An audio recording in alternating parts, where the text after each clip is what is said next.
Hey everyone, welcome to the Camino Cafe. I'm so excited that you are joining us here at the Pilgrim's table. As you know, I love speaking to pilgrims from all around the world. And today I am joined by Carlota Valenzuela, and she is walking from Finisterre all the way to Jerusalem. I heard about her story and I am super intrigued, as I'm sure all of you will be as well. So let's get to it because she's got to walk today. So we want to keep the interview a little bit on the shorter side, but we are going to be following her journey all the way to Jerusalem. So Carlota, welcome to the Camino Cafe. Thank you for talking to us this morning, especially on a day that you're going to be walking. Thank you very much. And I'm excited to be here with you. Oh, well, thank you. So I am fascinated by your whole story. First of all, being a pilgrim myself, I've always wondered about the folks that are walking backwards and how you do it. So I want to get into that. But let's start with your story because I think it's very powerful. And maybe if you can share with everyone, what made you decide that you were going to walk for a full year? How did this come about?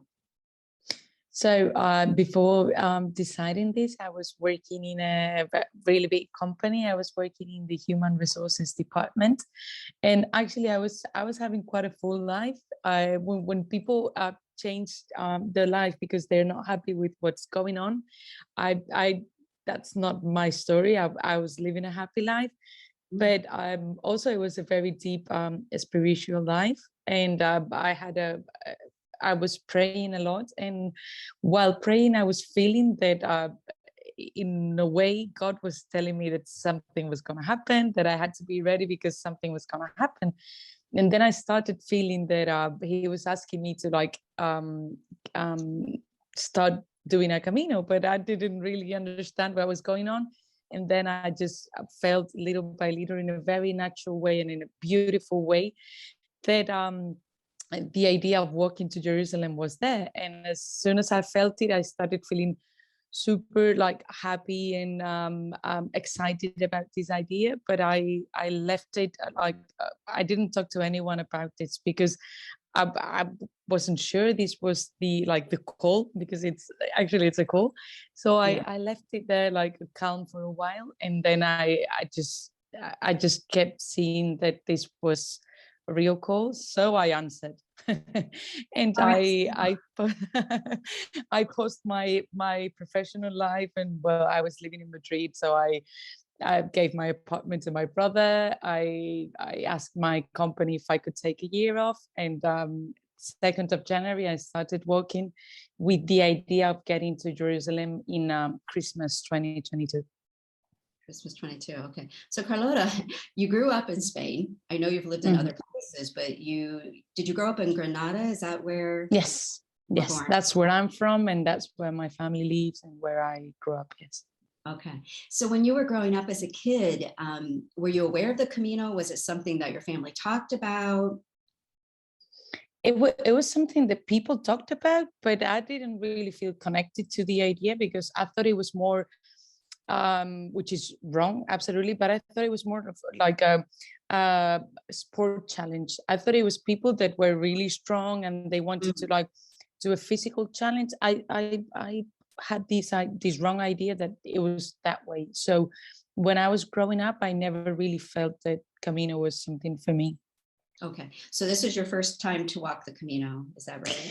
No, actually, it's my third time. So in yes, 2020, so after the strong COVID time and everything, that summer, I decided to walk the Camino with my boyfriend at that time.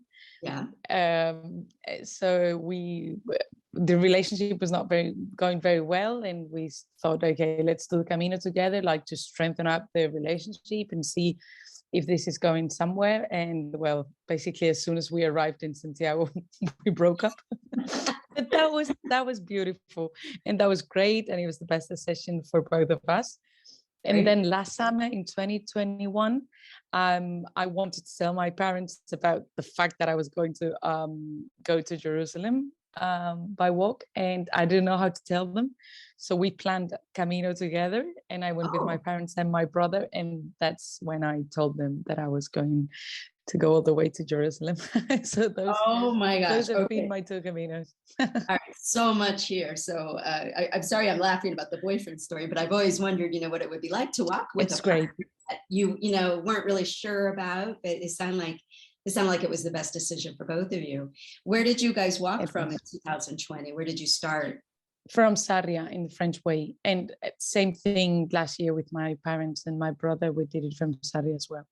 Okay. I think that when you've never done it, it's like the easier, and also it's like, I feel that it's very well prepared and it has a lot of lodgement and everything. So I felt that it was the easiest. Okay. And was that your parents and your brother's first Camino as well? Or had they already walked? Okay. So you do this all as a family. And you have it planned that this is how you're going to announce to them that. Oh my gosh. Okay. So many questions because I have a daughter not much younger than you. And so I'm just imagining her coming to me and saying, hey, Mom, I'm going to walk from the end of the world all the way to Jerusalem. How did that go? How did you tell them? Well, it wasn't easy, I have to say. At first, they were very shocked. And so many questions kept popping, like, has anyone done this before? Have you talked to anyone who's done this? Are there ways? That's a really important question, because from Finisterre to Rome, there are ways. But then from Rome onwards, it keeps going more and more difficult. So that's something to keep in mind. And well, they were just very shocked, many questions, but I'm very lucky to have a very supportive family. And although they were very shocked and worried, of course, they showed a lot of support and they were very understanding. Okay. So when this seed started being planted in you, all of a sudden you're like, I think I'm being told to do this. About when was that? Was that in like the summer of 2021, or when did that start happening?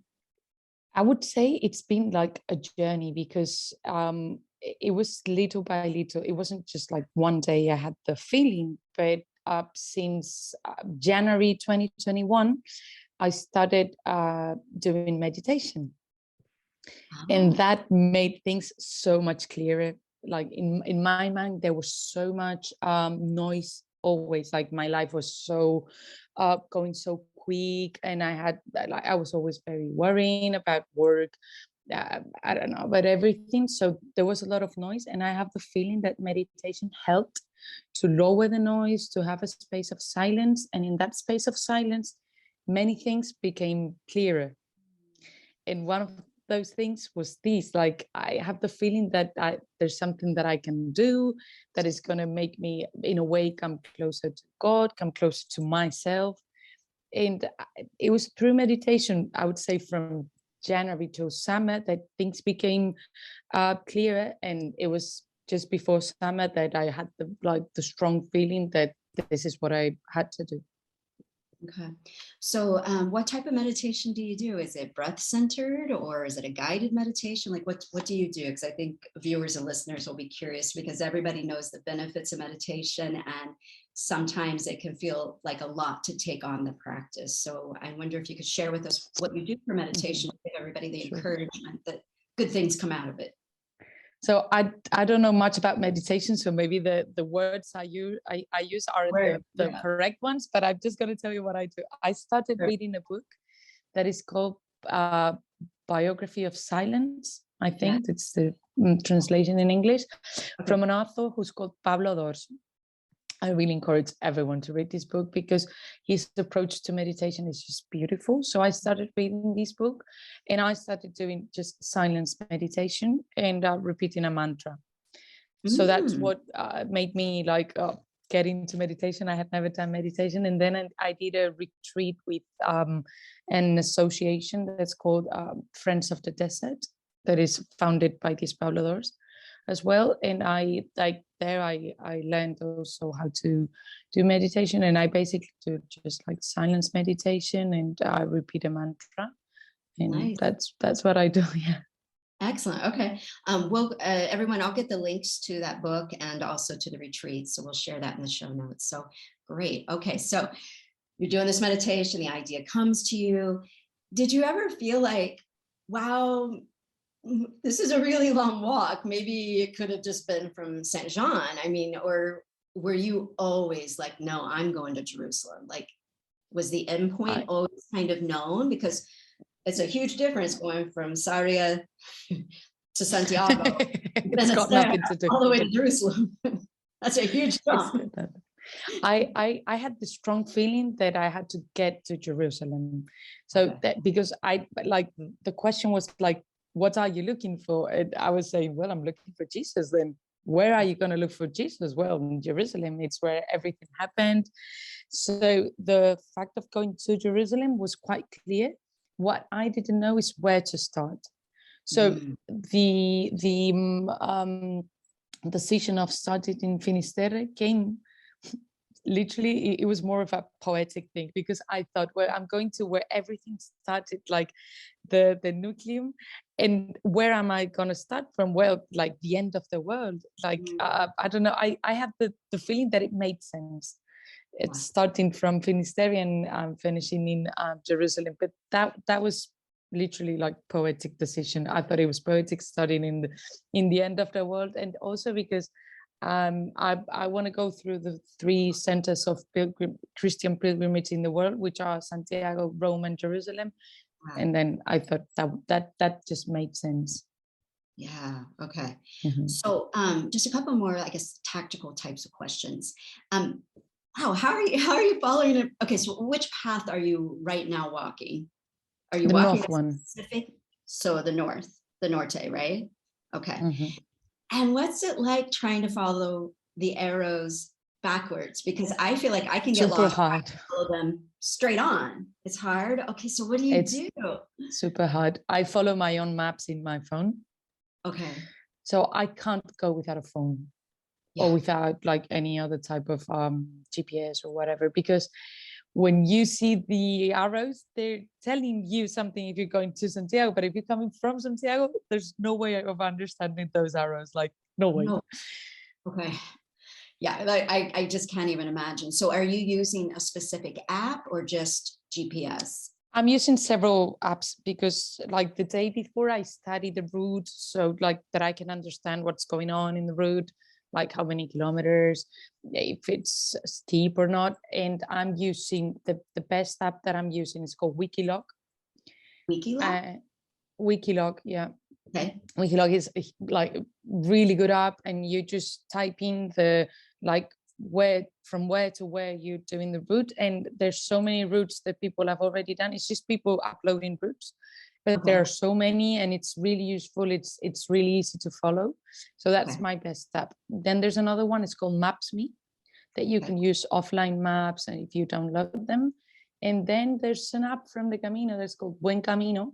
That is, it's also helping me very much. So those are the 3 apps that I'm using. Okay. And I know that we have particularly a lot of folks that sometimes are a little nervous about walking on their own, right? Many women will say to me that, it's a little scary to think about walking across the country by yourself. So I wonder if you could just share a little bit about your experience. I mean, obviously you'd already walked 2 times, so you kind of knew what you were getting into. But this time you're walking by yourself, which is the first time to walk on your own. What gave you the courage to do that? And how are you feeling? Because you've been walking now, what, about a week and a half, 2 weeks? 2 weeks. Like yesterday was my day 15. Today is my 16th day.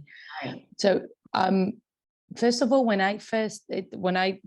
other 2 times that I walked the Camino, it was summer and I was going with people, and the experience is completely the opposite of what I'm doing now. So you're chatting with people. It's a great moment to have deep conversations, and I really enjoyed it both with my ex-boyfriend and with my family. But doing it by yourself is something completely different, because you really have time to talk to yourself, to contemplate like the landscapes.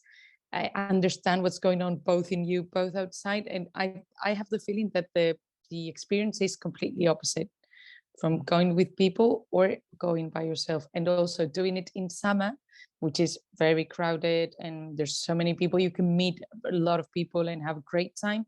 But if you do it like right now in January, there's no one, Right. like I'm not meeting anyone basically. And Wow. it's another kind of experience. I would say to mostly women that are thinking about doing it by themselves, do not be afraid at all. This is a very safe thing to do. Actually, people are like helping me more because I'm going by myself. Like, for example, yesterday I went through some houses and there was a family there that offered me apples, and I sat with them and had some apples and chatted. And I don't know if in the rest of the places that I'm going to go through, it's going to be this way, but in Galicia, I can assure you that people are super nice, caring, and there's nothing to be afraid of if you're a woman and you're doing it by yourself at all. Yeah. And I think that I can kind of validate that a little bit, because when I first learned about you, I was actually in Finisterre, and I was telling you the other day that Yes.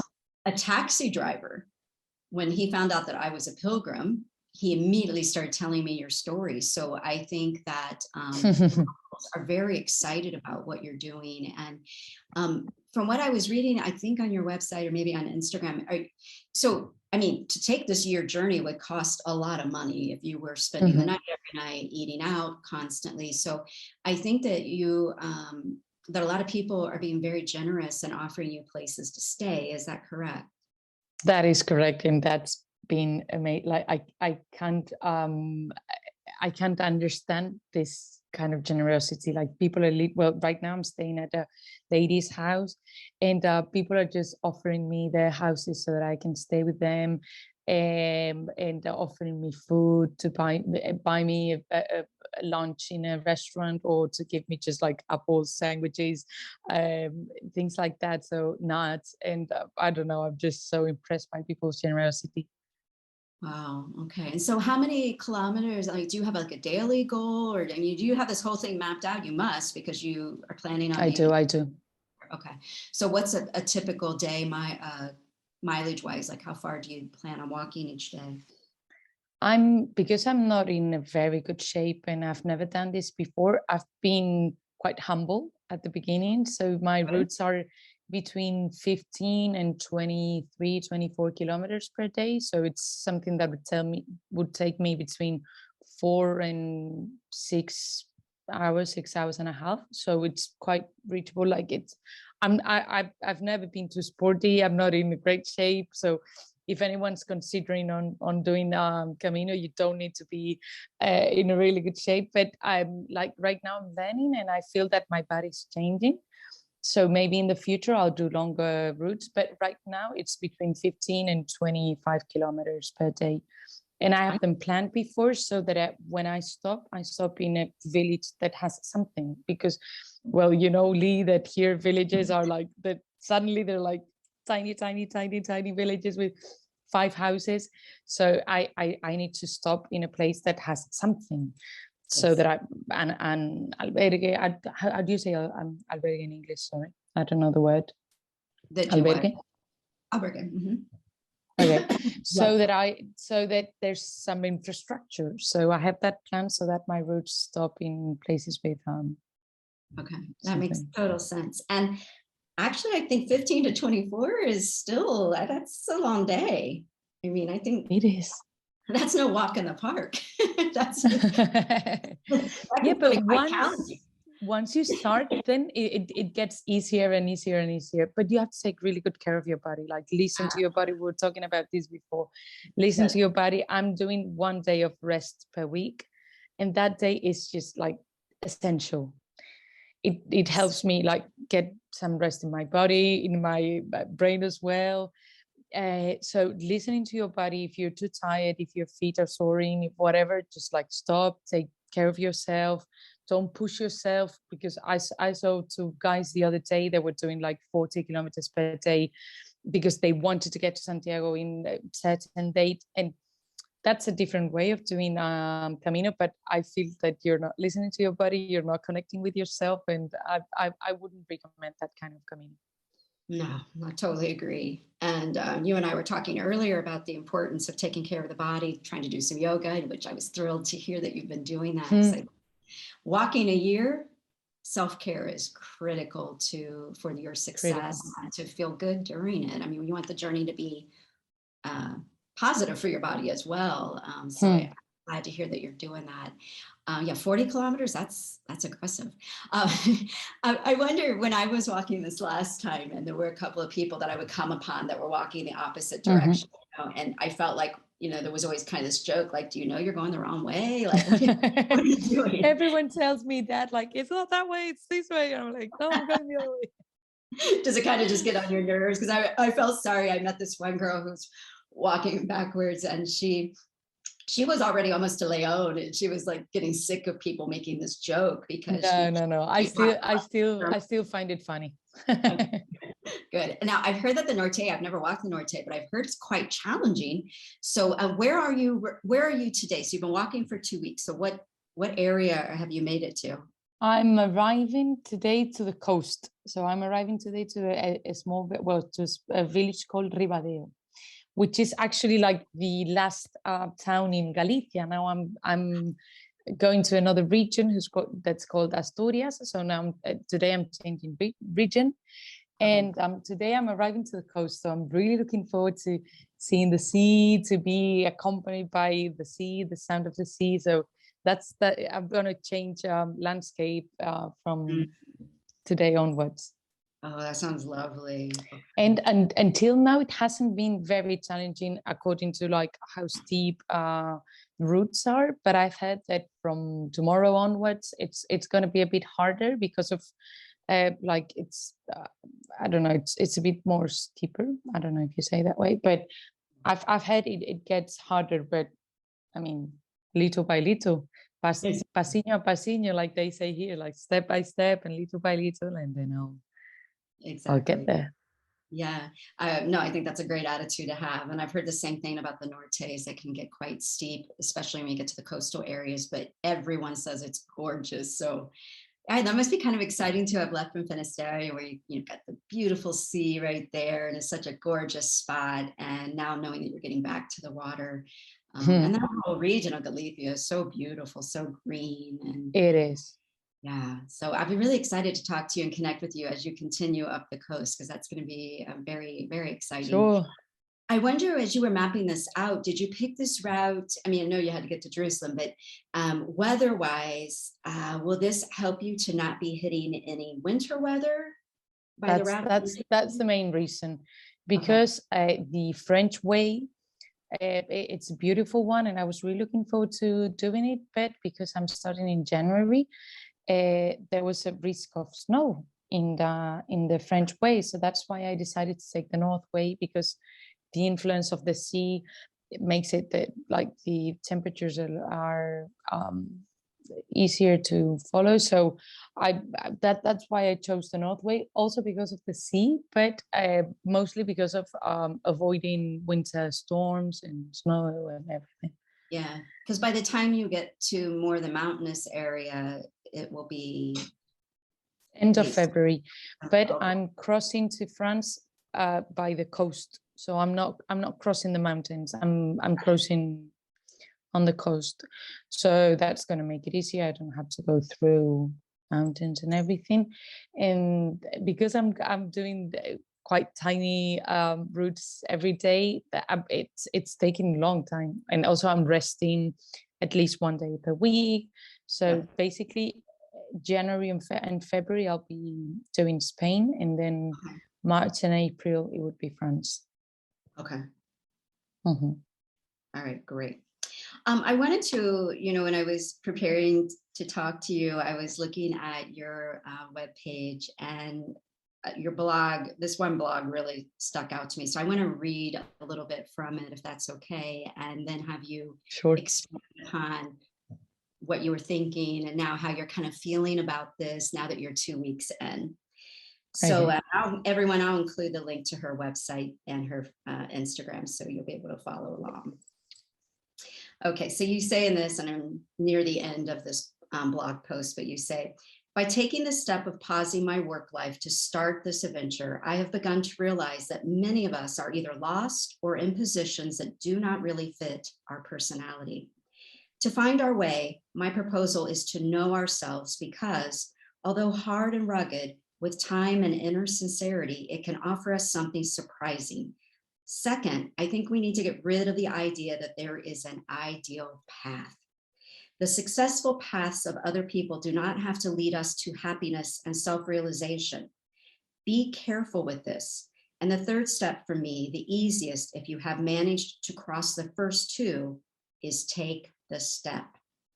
I wait for you on the other side. I assure you it is worth it. I got chills right now. It sounds so much better in your voice than in mine. I don't know. I think your words are beautiful. And again, I'm just reading the very end of it. So I wondered if you could just kind of take us back when you were writing that and then come to now and how you're feeling about this. So could you share with everyone what made you write this blog post and how it's a part of this journey for you? So when I wrote this post, I was transitioning between being an HR professional and being a pilgrim. So that was like the matching point between these two Carlotas. And right now I see it even clearer. So the concepts that I exposed are now even clearer for me. So what I saw when I was an HR professional was that there were many people that were unhappy with their professional lives because, first of all, they didn't get to know themselves. So they didn't really know what they were good at, what they enjoyed, what they wanted to do. Therefore, second step, they were in positions that didn't match their personality and their goals in life or their preferences. And this happens because many people think there are good positions and or first class positions and second class positions, it makes no sense. And the third thing is that they didn't find the courage to take a step to make a change in their lives. And these three steps was something that I was seeing every day in my professional life, that people were unhappy or were being frustrated because they were working in things that didn't match their personality. And right now I'm also seeing in the other way that people are living lives that they don't want to. They're doing things that they don't want to, that are not making them happy because, first of all, they haven't had the time, or they haven't done the exercise of getting to know themselves well. Like, who am I? What am I good at? What do I enjoy? And then on the basis of that, choosing a path. And we think, I don't know, like working in finance is the great path because you earn a lot of money. And then people go to, I don't know, because I did this, I was working in a bank, and what made me work in a bank was this, that I thought it was the right path. And then you're not enjoying your life. And then the third step is just like, take the courage and say, I'm starting, a new life. I'm changing my lifestyle or my work or my whatever. And that's something that I truly recommend. And now I feel even more concerned about this and sure that this is something that it's really happening. I love this. Now, are you journaling during this? Are you capturing what's going on with this journey? I am writing a journal for myself. So that's like where I have everything recorded. Like, I don't want to forget about this. I don't want to forget about this person that was super generous to me, or someone that I met, or a feeling that I got in a day. And then I'm also posting things on Instagram. Good. But I have to say that I'm not taking great care of my social networks because I don't have the time. Like, my mind is not really on that. But I'm making every week I'm making a video of what I see while I'm walking and the things that I pray or say while I'm working, so that people can have the feeling of being a pilgrim. And I'm also posting some pictures, some ideas that I have, but I have to say I'm not being super active on social media because I also think that doesn't really match the fact of being a pilgrim. Like, but I'm trying to keep my Instagram quite updated. Yes. Well, I think you're doing a great job, because as a fellow pilgrim, this last time I walked, I thought, oh, I'll post a couple of times a day. And my energy just wasn't in that way, right? Like it was like some things I felt were very private. And I sometimes was just too tired, like I Absolutely. yeah, like social media just wasn't the top of my mind. But I have to tell you, with the number of authors that I interview, I hope you plan on writing a book, because I think this is fascinating. And I think the fact that you're coming from this HR perspective, I think this article alone is the basis for a really great study of life and pilgrimage. And so I hope that you are at least keeping good notes, because I can see I'm trying. And I think I want to read this book. I want to follow your journey, and I want to read it. So anyway, I know that it's getting close to the time that you need to start walking today. So we're going to close. But I want to promise everyone that Carlota is super generous in saying that we're going to come back and do some more interviews as she's walking. So this is just our first of a series as we follow her all the way from the end of the world to Jerusalem, which I'm so impressed by what you're doing. I think this is so brave and so exciting. And to just be a little bit of your journey is just a true honor and pleasure. So thank you for talking today. Please stay safe. Please stay in contact, and we'll talk again soon. All right. Okay, so I'm going to end the interview. Please stay on so you and I can say goodbye. Thank you, everyone, for checking in today. And like I said, I'll have everything in the show notes, so you'll be able to follow her journey day to day, and check back in as we do our next catch up and interview. Take care. Bye-bye.